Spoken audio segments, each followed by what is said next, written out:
Selamat pagi anak-anak semua, khususnya di kelas 10 keperawatan. Selamat datang kembali di kelas anatomi fisiologi bersama Ibu Mary. Jadi pagi ini topik kita adalah membahas dasar-dasar dari anatomi fisiologi, dilanjutkan dengan kita akan belajar tentang sistem organ yang pertama, yaitu sistem muskuloskeletal. Ya, jadi pertama-tama Ibu akan ingatkan dulu, apa sih itu anatomi fisiologi? Jadi kalau kita berbicara anatomi, seperti yang sudah Ibu jelaskan, anatomi berasal dari bahasa Latin yaitu ana, yang artinya bagian, dan tomi yang artinya irisan atau potongan. Jadi anatomi sendiri bisa diartikan sebagai ilmu yang mempelajari bentuk dan susunan tubuh baik secara keseluruhan maupun bagian-bagian serta hubungan alat tubuh yang satu dengan yang lain. Atau secara sederhananya, anatomi mempelajari tentang struktur dari suatu organ tubuh manusia. Kemudian kalau kita berbicara fisiologi, fisiologi berasal dari kata fisis yang artinya cara kerja dan logos yang artinya ilmu pengetahuan. Jadi, fisiologi sendiri adalah ilmu yang mempelajari faal atau pekerjaan atau fungsi dari tiap-tiap jaringan tubuh atau bagian dari alat-alat tubuh dan fungsinya. Seperti yang sudah Ibu jelaskan sebelumnya, anatomi dan fisiologi ini adalah dua ilmu yang tidak bisa dipisahkan atau saling berkaitan satu sama lain. Ketika kita mempelajari suatu organ, misalkan jantung, kita akan mempelajari dari aspek anatomi maupun dari aspek fisiologi. Dari anatominya kita mempelajari bagaimana struktur dari jantung itu, berapa ruangnya, kemudian pembuluh darah apa saja yang ada di sana, sekat-sekat jantung apa saja, itu dipelajari dalam anatomi. Kemudian kalau kita berbicara fisiologi jantung, otomatis kita berbicara tentang bagaimana jantung itu bekerja. Ya, semoga anak-anak ingat ya, apa itu anatomi fisiologi. Baik, kita lanjutkan ya anak-anak. Jadi yang pertama kita akan pelajari adalah dasar-dasar anatomi fisiologi. Ya, jadi untuk memudahkan kita mempelajari anatomi dan dalam rangka mencapai keseragaman deskripsi, artinya ada keseragaman saat kita mendeskripsikan tubuh manusia. Telah dipilih dan ditetapkan suatu posisi anatomi. Ya, jadi konsep penting yang pertama dari dasar-dasar anatomi fisiologi adalah tentang posisi anatomi. Ya, jadi kalau kalian perhatikan gambar yang ada di sebelah kanan, gambar model wanita ini sedang berada dalam posisi anatomi. Ya, posisi anatomi sendiri dideskripsikan sebagai posisi di mana seseorang sedang berdiri tegak, menghadap ke depan, kepala tegak lurus, kedua lengan ada di samping kanan dan kiri tubuh, kemudian telapak tangan menghadap ke depan dan ibu jari mengarah ke luar. Ya, jadi itu yang disebut dengan posisi anatomi.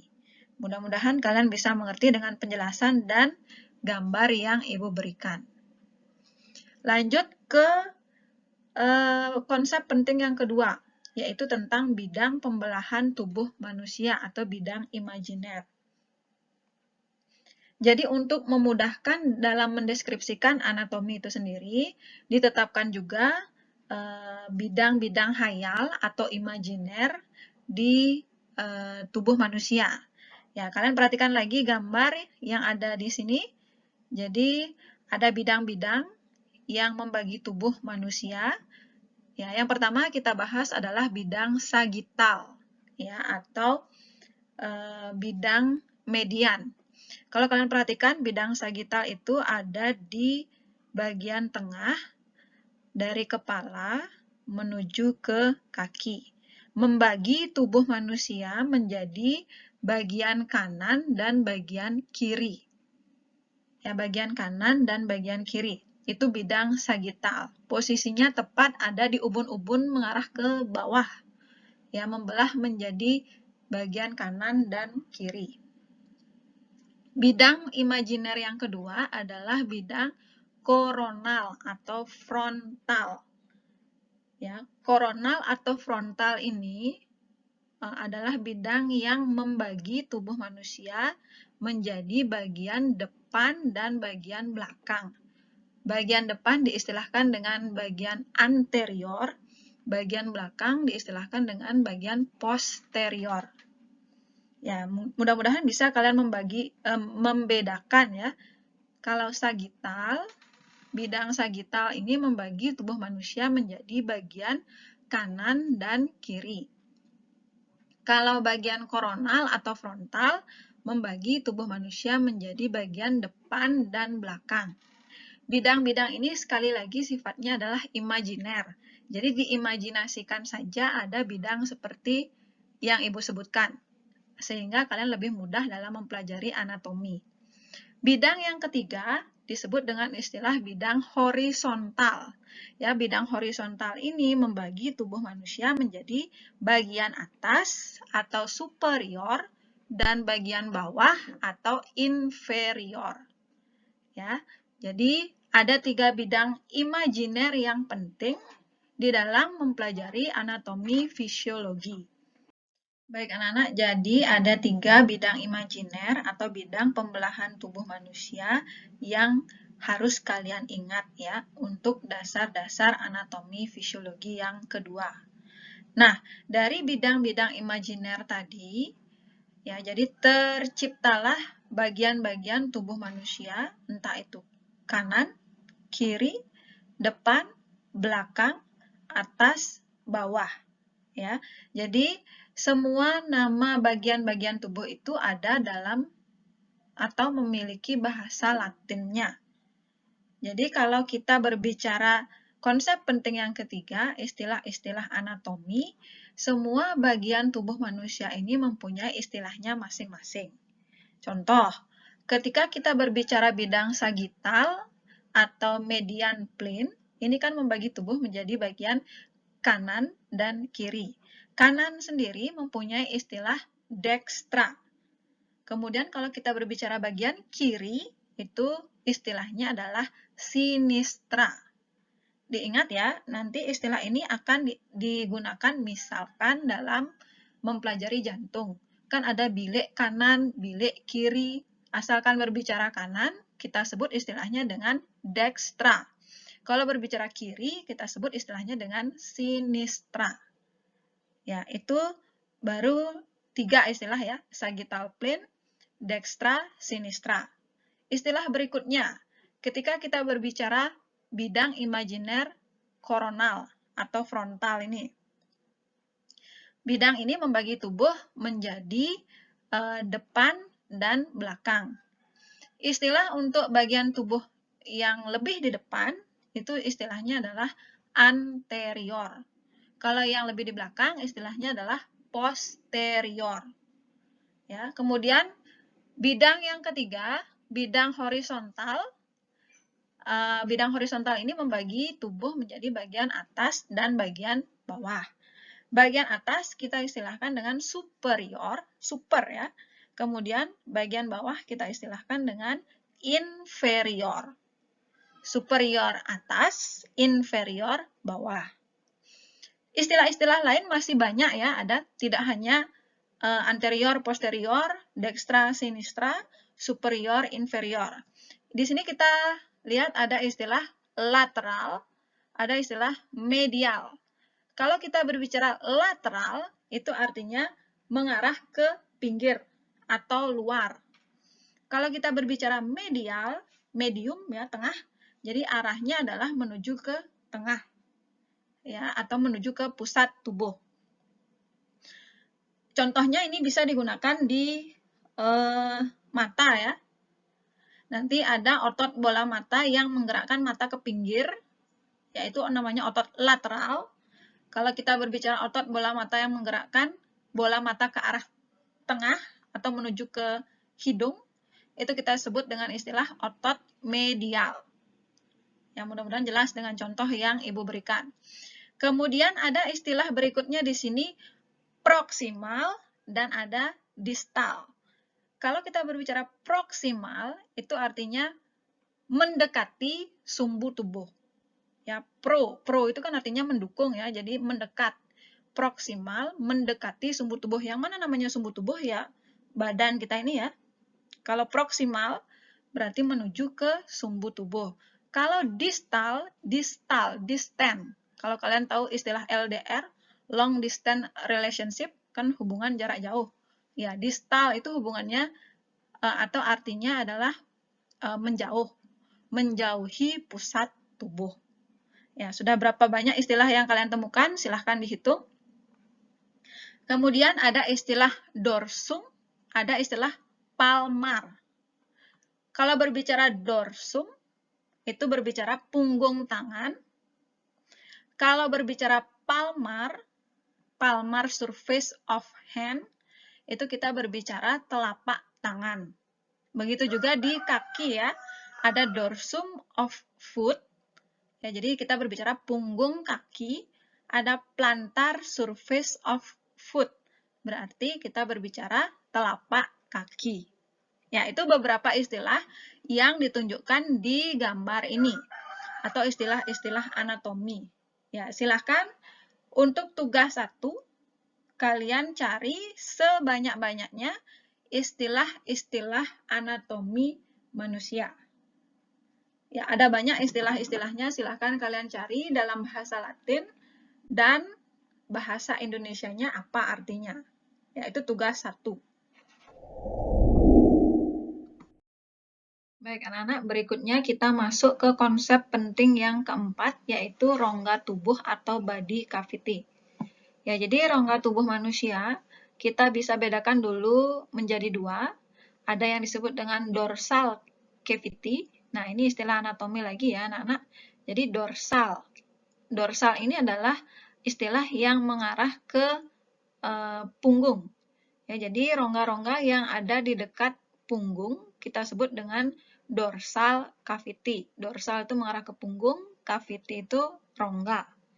Ya, kemudian ada istilah ventral cavity. Ventral cavity ini adalah rongga-rongga yang mengarah ke perut. Ventral itu mengarah ke perut, cavity itu rongga. Nah, jadi rongga-rongga tubuh inilah yang ditempati nantinya oleh organ-organ, ya kan? Nah, yang pertama kita akan bahas tentang rongga yang pertama adalah cranial cavity atau rongga tengkorak. Ya, kalau kita berbicara cranial cavity, di sini ditempati oleh organ penting sebagai saraf pusat kita, yaitu otak. Ya, kemudian turun menuju ke dorsal cavity, kita bertemu dengan rongga spinal atau rongga tulang belakang. Ya, spinal cavity. Spinal cavity ini terisi oleh sumsum tulang belakang. Kemudian kita menuju ke arah depan, menuju ke arah perut ya. Jadi yang di atas ada istilahnya thoracic cavity atau rongga toraks atau rongga dada. Nah, di rongga dada ini kita akan bertemu organ-organ seperti paru-paru dan jantung. Kemudian turun, ini ada batasannya yaitu diafragma. Nah, kita akan bertemu dengan rongga perut ya atau abdominal cavity. Abdominal cavity sendiri jelas terisi oleh organ-organ pencernaan. Termasuk di dalamnya adalah terdapat organ ginjal juga ya di bagian belakang mengarah ke dorsal. Kemudian di bawah dari abdominal cavity kita bertemu dengan pelvic cavity atau rongga panggul. Nah, di rongga panggul ini biasanya terdapat organ-organ reproduksi manusia. Karena tidak ada batasan yang jelas antara abdominal cavity dengan pelvic cavity, kita bisa gabungkan kedua rongga ini dengan istilah abdominopelvic cavity. Abdomino ini mengarah ke abdomen, pelvic mengarah ke pelvic atau rongga panggul, cavity rongga. Ya, itu konsep penting yang keempat tentang rongga tubuh atau body cavity manusia. Baik, berikutnya kita akan mempelajari konsep penting yang kelima, yaitu 9 regio abdomen. Ya, jadi abdomen seperti yang kalian sudah pelajari sebelumnya mengarah ke rongga perut. Ya, abdomen cavity atau rongga perut. Di dalam rongga perut ini terdapat beberapa organ tubuh manusia.